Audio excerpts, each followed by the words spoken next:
Hi guys, my name's Andrew Rahman from RJ Sanderson and Associates. I'm going to do a presentation on the prosperity show. Uh, People can expect like what I do, how I can help people, and also it's also about the principle of say giving freely.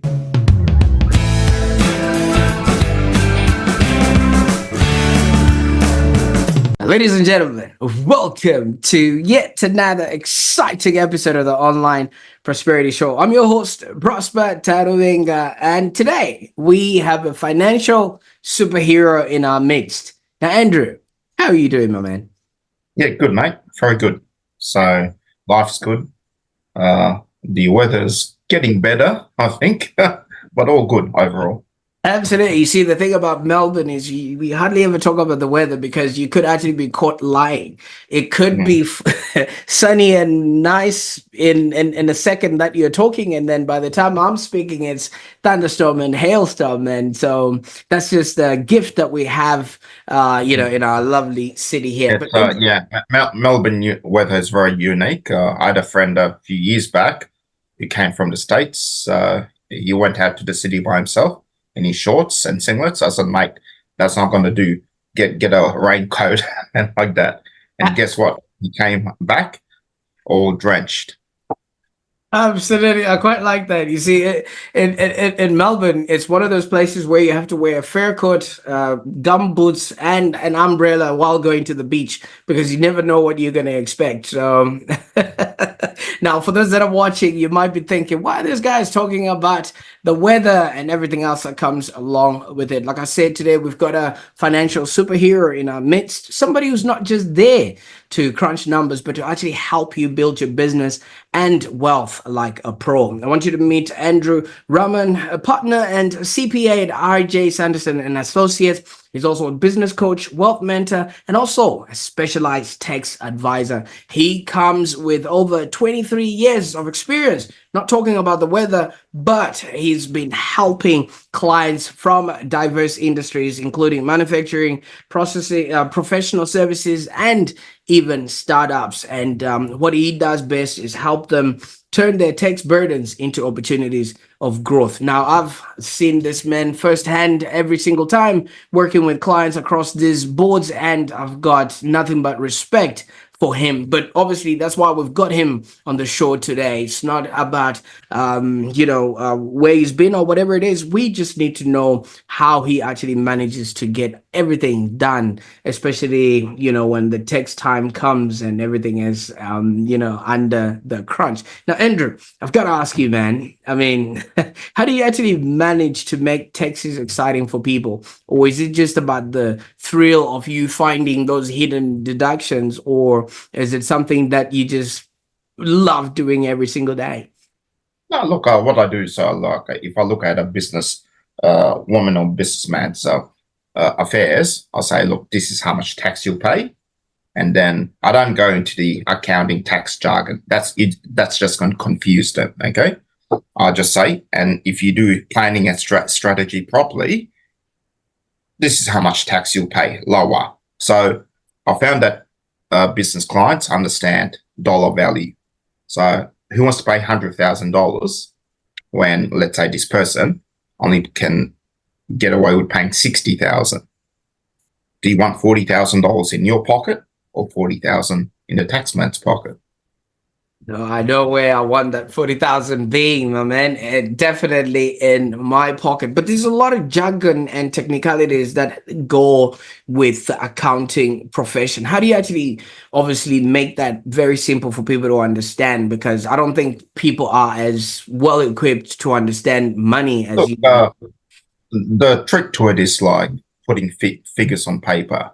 So it all comes down to, if you don't listen to what we're saying, this is how much tax you'll pay.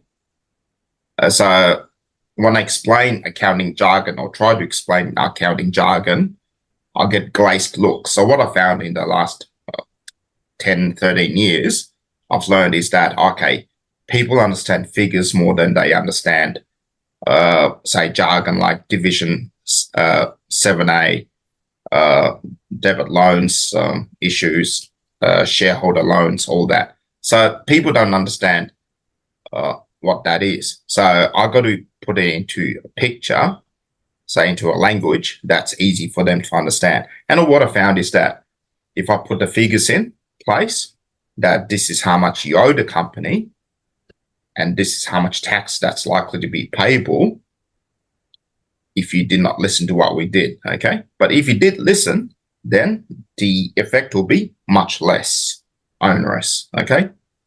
So that, look, that's it all comes down to the dollar value. Absolutely. I mean, obviously, numbers do tell a story, and obviously, that story is how healthy or unhealthy your business actually is, and having an understanding of what that is what makes or breaks a business. Now, Yeah. what are some of the? But can I just add? Yeah. The one thing I tell clients or business owners is understand that cash is the lifeblood of a business, just like blood is lifeblood for us human beings. If you don't have cash, your business goes under. If you have cash, you got freedom to do what you want. Absolutely. Well, everybody knows cash is the lifeblood of any business. I mean, if you can't necessarily pay your bills and everything else, not only is the tax man going to be knocking on you, but also the sheriff gets involved. And that's not a good person you want to have knowing you on first name basis. But Andrew, you've sort of worked in multiple industries. I mean, we did mention manufacturing and all that stuff. How does your maybe tax advice differ when you're working with a startup versus established companies like those in manufacturing and construction? Look, the needs for, say, someone who's just starting out in business will be different to someone who's very well established. Okay, so let's say you've got a manufacturing business who's been around in business for 10 years plus, has got, say, multiple employees, has got warehouse. Okay, so obviously, like, they'll be looking to go to the next step up. So let's say they're turning over, say, $4 million. Next step up would be, say, double in size, which is $8 million. So what does that mean for them? It means they need to expand, so it's basically looking at the building blocks. Okay, what makes up the big picture? So to expand, what do they need? They need bigger warehouse, more employees. But then the problem is, where's the cash going to come from? So this is where we're affiliated with firms who do grant and applications, and also research and development registration. So one of our clients, he was a startup 6 years ago, so he's now expanded in the United States. Okay, so they do a lot of research and development, and let's say part of their cash injection comes from research and development grants. So last year alone, they got around, say, nearly $500,000. So that's a very important factor, especially for startups. So it's not the end of the path for them in terms of, say, getting cash injections. They'll obviously have shareholder injections from other parties involved. So that's the manufacturing. Okay, as a startup needs would be like just getting to know. They want advice on the basics like payroll, GST. So I would guide them. This is what they need to do. Very important, if they do employ 1 or 2 people, very important that they pay the superannuation. I'm not sure if a lot of people know out there that if the superannuation is not paid, then it's not tax deductible, or it's not paid on time, actually. So let's say for July to September quarter, the due date is strictly 28th of October. If you don't pay by 28th of October, the super for the September quarter, the super for that quarter will be non-tax deductible. So it's those basic things that are very important to a small business owner, micro to small business, because end of the day, like that they're using cash to generate their income, and the more money they can save, the better. So you don't want them being penalized and then them having to pay more tax. Absolutely. I mean, so from what you're saying, there's quite a lot of, hand holding that needs to happen, especially when you're working with someone. Like you said, you helped this business from startup to now, exporting and working obviously overseas. But you've been doing this for about 23 years, Andrew. And when did you maybe first realize in your career that it's now just going to be more than numbers? I mean, obviously we have already, Look, yeah. it's look, when I joined up with the current firm I'm at, RJ Sanderson, about 13 years ago, I got the opportunity to say have the face-to-face interaction with clients. So I've worked at my previous firms I used to work at. It was more working on the back end. So I wouldn't get client interaction until I reached at least, say, supervisor or tax manager. But when I got to this firm, I realized, wow, it's the boss has given me that exposure to clients on a daily basis. And that's sort of increased my awareness and also like what I can pass on to clients on an active basis. I mean, obviously, what's happened is COVID has changed the dynamics, and we don't mind that. Like people now prefer doing Zoom, Team, MS Teams meetings. So we've noticed 1/3 prefer Zoom, 1/3 in person, and 1/3 by phone. So yeah, so that's I don't mind that. It's just how I think work and interactions will go forward from now on. And from that, when you're talking to somebody on Zoom or over the phone and whichever way, you obviously just end up becoming a mentor and actually guiding them, because Yeah, there's only so much you can talk about numbers and spreadsheets. yeah, that's right. But Prosper, I'll just point out that when it comes to numbers, it's I prefer that the clients come to our office so that I know that when we talk on the phone, a few things can get lost in translation. Okay. So we tell clients, come into the office and I'll show you what we actually mean. And then clients get a clearer picture. Because when you talk, one of the limitations when you're talking on the phone is that the client can't visualize what's happening. They can write the figures down. I'll tell them to, but it's much easier I found where they're in front of me. I'll show them. Yes. When we're talking, when it's business consulting, same as what Trisha does, but we also do the same thing. It's that we can also talk to clients on the Zoom meeting or phone, or preferably office is always preferred, or it doesn't have to be office. I can go to their premises or we meet at a cafe. One of the things that you mentioned is a lot of business people, come into cash flow sort of problems. What sort Yeah. of one piece of advice that you'd give to a business owner that's maybe struggling to get their cash flow under control? Well, look, one thing, look, if you seen your accountant just to do your financial statements and tax returns and the business activity statements, which is 4 times a year, but you're not getting advice on ongoing monthly advice, it's probably worthwhile asking the accountant. But if that accountant's not that proactive, then I'm sorry to say, it's time to change your accountant. So basically, I've got a few clients where we meet once a month on a monthly basis, and like I'll go to their premises. So we'll have this. That's based on everything being reconciled or the bank accounts up to date, so that I can then show them in real time information that look, this is where they're losing money. Okay. And if let's say another thing we found we do is budgeted versus actual expenditure. It's very important to set down budgets. If you don't do budgets, you don't know where you're losing money. So that's something we do provide on a monthly or quarterly basis, and clients have found it very handy. One client I'll give you as an example, they got their business insurance done direct through from the insurance company, and then they were paying around $16,000 in the transportation industry. I referred them to Sophia, and she looked at it. She said, wow, 80% of the insurance was incorrect. So in the event of a claim, they wouldn't be covered. They went through her.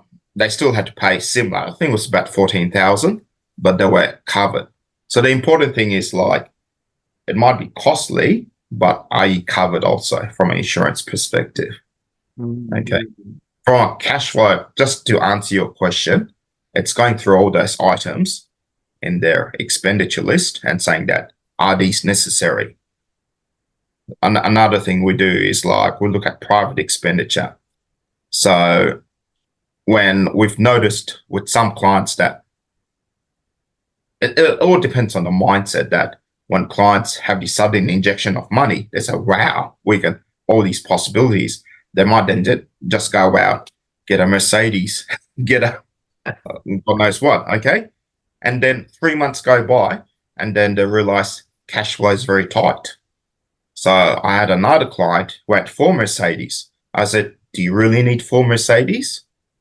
I said, no.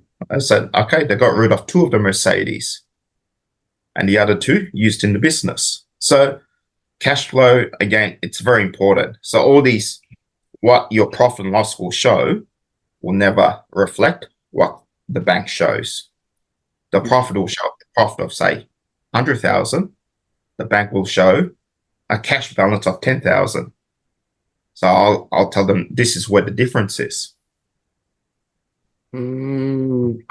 Absolutely, because with that, there's a lot of mindset shifts that need to happen, because when somebody has been maybe growing their business, and as soon as the money starts coming in, they're not quite sure if the money belongs to them or it actually belongs to other things or people that they owe, like salaries or super or things like that. Now, you've actually helped, clients reach, milestones they probably wouldn't have thought they would reach by themselves. What do you think is like a biggest mindset shift that an entrepreneur needs to make in order for them to achieve their financial goals? So the biggest mind shift I believe, that I have seen or assisted one client in particular is, you would have heard people like Robert Kiyosaki, or what's that famous public speaker? I forgot his name. They always say that when you work on a business, or never work in the business, never work in it as an employee. Change your mind shift. Work as if think of yourself as a corporate, okay? So look at a corporate structure, a business, like say BHP, Shell, AMP, or say, I don't know, Telstra. They have a board of directors. Obviously, look, your business cannot afford that yet, but think of it as, if you don't want to be stuck in the because once you get stuck in the nitty gritty, you're stuck in the nitty gritty for life. It's very hard to pull yourself out. Okay. But when you do pull yourself out,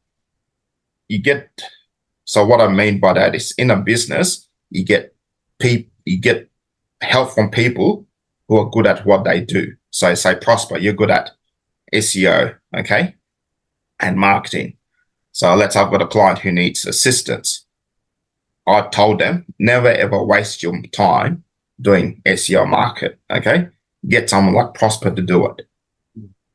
Bookkeeping, never ever do bookkeeping yourself, because that's not what your business is about. Get someone like Pooja to do the bookkeeping, okay? So surround yourself with people who are good at what they're doing.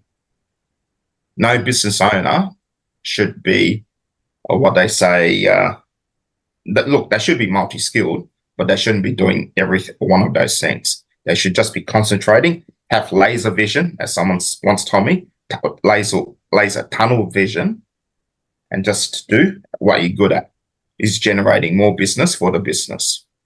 So that, but the important thing is also putting in place people who know what they're doing, who can then supervise the team. Absolutely. Have you ever noticed, Andrew? I mean, since we're both in Melbourne, the horse that usually wins the Melbourne Cup is the one that has got the blinkers on. It's focused on where it's going. All the other horses might just start galloping and running. Yeah, exactly. look into the site like that. And with the way that you sort of framed that answer, you were talking about, some sort of a referral network where you've got the right people doing the right roles in order for you to go further. Because I visually believe that if you in life, if you want to go far, you go alone, but if you want to go further, you go together. But for that to also happen, there has to be an element of trust and relationship Yeah, that's building. right. So, like, I mean, our relationship with our clients, they look at us as the trusted advisor. It's not only like from clients looking us as their accountants. Some of my clients are actually my friends. Okay, so or friendships that have developed over time, from being, say, an accountant to let's say, a lifelong friend. Yes, I will charge them. I don't give them any discounts because I don't believe in discounts.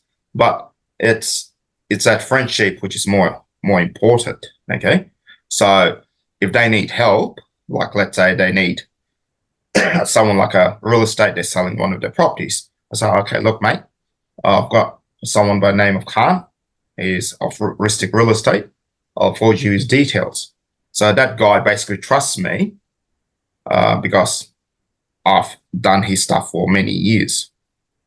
So once you build that trust as a trusted advisor, or I call it friendship, people will trust you.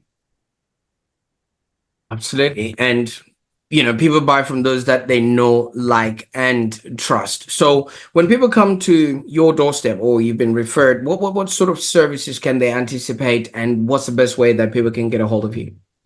Look, one thing when it comes to businesses, I ask clients, what do they want? Okay. I ask them, why did you go into business? So if I prosper, let's put you in that seat. Why did you go into business? Tell me one thing you want to leave. So business, obviously, for me is a way to leave a legacy, is a way that I can control, Exactly. yeah. So that's the word. That is the one word, legacy. I'll look for in clients. Okay. Smart ones. Do you get it?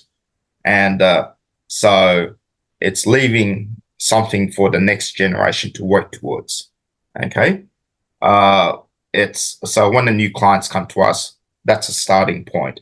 We then build, okay, if they're already in business, I say, okay, this what needs to be done. We look at what can we improve. Okay. If it's a new business, I said, I still ask them, where do you want to be in 3 years' time? Where do you want to be in 5 years' time? Where do you want to be in 10 years' time? Okay. So we make a plan. And whether the client sees us, I don't like seeing clients once a year. I prefer at the minimum 4 times a year. Okay. So reason why, because I've noticed those clients who come and see me once a year basically plateau out. Okay. That they're not moving upwards or downwards. Those who see me for at least 4 times, you'll see a tangent going up slightly. And obviously, as the business grows bigger and bigger, the needs will be more frequent. So that quarterly meetings might change to monthly meetings. And then I've got one client in particular, they want us to meet up with them once every 3 weeks, which I do envisage in 2 years' time will turn into fortnightly meetings. Oh, wow. That's interesting. I mean, obviously, Because the one thing is that what's important to business owners, especially high-end business owners or high net worth individuals, is real-time, instantaneous information. So this differs very much from, say, 20 years ago when I started my career, that where a client would get a set of financial statements, and if the information they wanted up-to-date information would have to do, because of advances in technology, digital technology like Xero, M.E.D.I.A. I mean, a lot of these things are now instantaneous. So if they need up-to-date financials, let's say the meeting's once a month, I just download it and discuss with them straight away.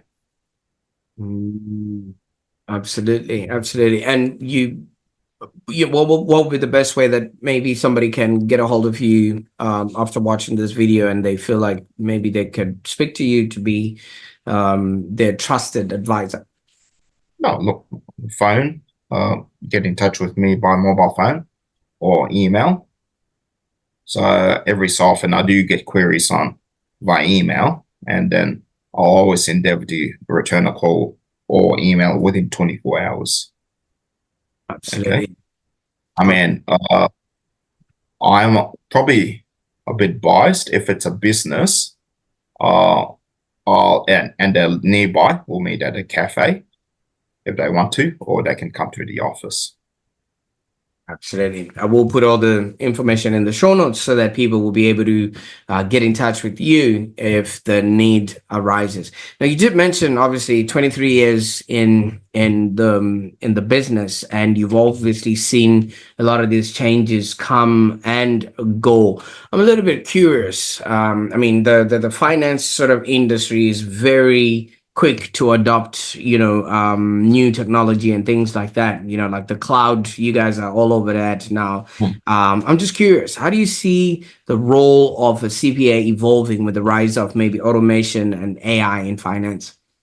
Yeah, so look, I'll answer the question with AI. That's pretty interesting. A few years ago, there was talk amongst our professional bodies about the effect of AI, how some people got scared and they say AI will result in people losing jobs. Actually, the reverse has occurred. So our firm, we use AI, not on an active basis, more on a passive basis, but we're getting to a stage where we're following other firms who use it on an active basis. We actually have found that it's resulted us on not only getting more efficient, but employing more people, not less people. So I've had a chat with, I was having a chat with a friend who's in the IT department of Telstra. He's saying that AI has basically enabled them to then employ more people. And I said, wow, that doesn't make sense. But in a sense, it does, because it's opened up other avenues of work which wouldn't have been possible with the capacity that we had. So let's say the mundane stuff like admin or correspondence will leave to admin, okay, or the research, the basic research and development will leave to AI, okay. So whereas if I spend the same time researching the same topic, it would have taken me 4 hours. So this 4 hours, let's say per week over 1 year, what's that? 200 hours. So that's 200 hours of extra time. I can do something else, Absolutely. I or mean, or yeah. provide that additional service which we would not have been able to do previously. Absolutely, and it is a case by case basis, right? But I've also heard this whole employing more people to do more of the jobs, because with the data that AI is bringing to the table, there's going to be somebody that needs to actually oversee that, and maybe some people were not quite expecting that to happen. So even if it is, taking over some parts, but some parts is actually giving back tenfold, in Now, ways. look, I'll tell you as an example. So our firm just recently, we have an external IT provider who does all our security and all that, like looks after our IT mainframes, hardware, and all that. However, just last week we hired a IT person on a part-time basis. Now, the reason for I did ask what's the reason, and they said, "Oh, it's mainly to do with AI." So I think this person will be coming in and, where possible, look at the systems, the various systems we have within the firm, and convert them into art AI usage. Absolutely. Now that's going to drive a lot more help that you're going to be offering, because you're really empowering clients to be, do, and have businesses that are profitable and enjoyable. Yeah, But Andrew, I mean, we could talk about all of this. All work and no play makes Jack a dull boy. What do you yeah. do in your spare time if you're not crunching numbers and helping people, be successful in business? Spare time. Look, spare time. Look, the problem is, I hope my wife is within earshot, so I better be careful now. It's look, spare time is in the morning I go for a swim, which I've just started doing in the last few weeks. Uh, uh, Now going back, last time I swam was 23 years ago. I could do 20 laps. Now I can barely do maybe 6 laps, but it's your body getting adjusted. Okay. Yeah. I like reading books, whether it's self-development books or science fiction, fantasy. And look, also taking my son out to tennis and like that, and just what supporting him in his tennis endeavors. Absolutely. And I'm supposing in all these extracurricular things, you're obviously maybe interacting with either clients or just enhancing your own personal well-being, which then puts you at the realm of being, one of the best business coaches and wealth mentors that I've ever come across. So kudos Mm. for you for Yeah. picking. But the one thing I'll add is that uh, is the so with other, I also help other accountants. So I've never had the attitude of looking at other accountants as my competition. There's a lot of work out there, Prosper, Mm, and it's like making sure what it's what like I've got a few friends who will engage me sometimes by phone or like that. That what's this, what's that? I'll just point them in the right direction, because the last thing I want is for them getting into trouble. absolutely. Well, we've heard what's been happening in the previous 23 years. What's next, Andrew? What should we be excited about? Where is this all headed to? No, look, it's in the last few years I've spent more of my time at work more on the consulting side. So I mean, I like to get to a stage where I mean help more and more businesses, especially the larger businesses, because I'll just tell you my background. When I started my career, I started with a firm which is the antecedent firm to Mazars. Mazars is the seventh largest accounting firm in the world. It's a French-based uh, accounting firm, but they're worldwide. So worked for them for about, let's say, 3.5 years. So I had the opportunity to work for 4 to 5 ASX listed companies. So I've got that experience from, say, working with micro businesses to DC multi-billion-dollar businesses. So I mean, it's a lot of my clients' base is sort of more mum and dads or the smaller corporates. Okay. But if there are business owners out there who do need assistance, like say, whose turnover say anywhere from 20 million to 100 million, happy to assist. Okay. I mean, there's always ways I find, uh, always ways to improve.